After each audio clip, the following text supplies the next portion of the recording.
খেয়েছো কিছু? কি হবে জানি না, মেডিক্লেমটাও নেই আমাদের। দাঁড়া, টেস্টগুলো হতে দে। এত আগে থেকে ভেবে কি লাভ? মাম তো বল।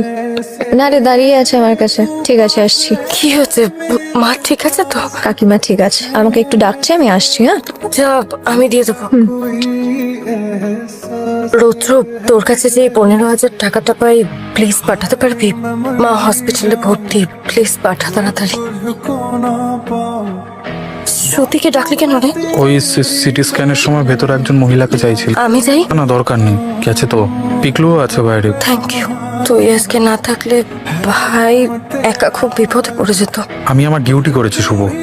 পেশেন্ট অসুস্থ, তাই রেফার করে এই হসপিটালে নিয়ে এলাম।